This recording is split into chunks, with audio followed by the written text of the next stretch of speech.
Today, we're diving into a really critical and often totally unknown financial trap that affects countless expats living in America. We're going to break down how a perfectly normal investment from your home country can turn into a massive tax headache here in the US. So let me just ask you this straight up. Do you have any investments, mutual funds, ETFs, maybe even an old pension that are based back in your home country or really anywhere outside of the United States?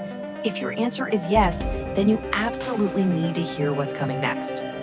Because those very same investments could be creating a hidden US tax nightmare for you as we speak. And listen, that's not an exaggeration. It's a real and very costly problem.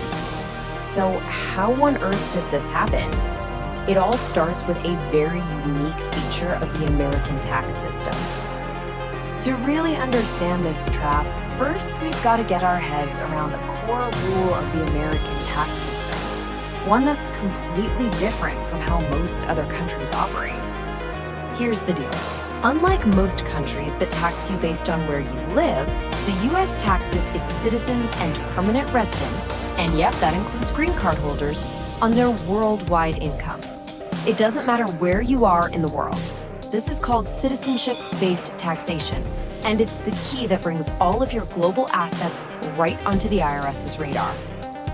So, keeping that global reach in mind, let's zoom in on the specific investment trap that catches so many people completely off guard. You're going to want to remember this acronym, PFIC. A PFIC, which stands for Passive Foreign Investment Company, is defined by the IRS in, well, incredibly broad terms. At its core, it's pretty much any pooled investment. Think of a mutual fund or an ETF that is legally registered anywhere outside of the United States. And this super broad definition means it catches a huge range of really common investments. We're talking about those mutual funds you might have back home. Things that are perfectly normal and financially smart to own in your home country can suddenly become tax toxic under US law. This slide just shows how subtle and frankly how dangerous this all is. You could own a Vanguard S&P 500 fund that's registered in the US, and it's a standard, efficient investment. No problem. But if you own the exact same Vanguard S&P 500 fund, but it's the version registered in Europe, what they call a UCITS fund, it gets classified as a PFIC. Same company, same strategy, but one is totally fine and the other is a tax nightmare. It's an invisible line with massive consequences. So why do we keep calling it a nightmare? Let's get really specific about the consequences. It really boils down to two things: an insane amount of paperwork and just punishingly high tax rates. First, the paperwork. Get this. The IRS itself estimates that it takes a taxpayer about 22 hours to complete the required forms. And that's not a one and done thing. That's per PFIC every single year you own it. So if you've got 3 or 4 of these funds, you can see how this becomes completely unmanageable. And then there's the financial hit. The tax rules for PFICs are designed to be punitive. The IRS essentially treats your gains as if they were earned evenly every single day you held the investment, and then they apply the highest possible tax rate plus interest to each year's slice. It's a really complex calculation, and it's how the effective tax rate can easily soar past 50%, wiping out more than half of your returns and pretty much destroying the whole point of investing in the first place. Now, it is important to know where this came from. These laws weren't written to make life miserable for the average expat. They were actually created to stop wealthy US citizens from hiding money in offshore shell companies. But the net they cast was just so wide that it created this huge, unintended problem for everyday people with perfectly normal foreign investments. Okay, so that's the problem. It's complicated, it's costly, and it's a huge headache. But thankfully, there is a clear solution.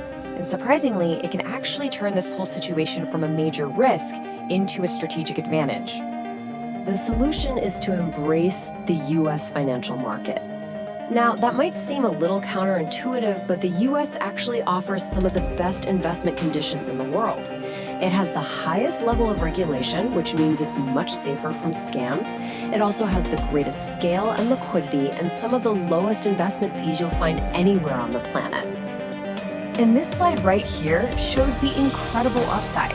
Thanks to tax treaties between the US and many other countries, expats can find themselves in a fantastic position.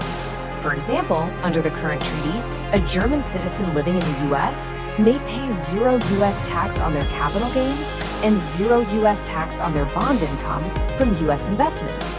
So by moving their investments here, they don't just avoid that 50+% PFIC penalty, they can potentially pay 0% tax.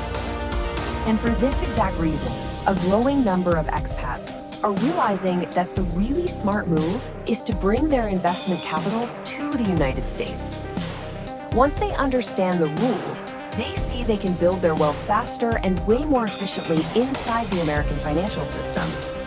It turns a major potential liability into a real strategic advantage. So the crucial thing is to ask yourself this question.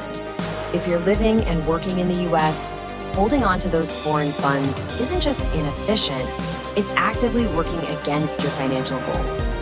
The takeaway here is pretty clear. Aligning your investment strategy with your new life here isn't just about avoiding a tax drop. It's about unlocking a much better financial future.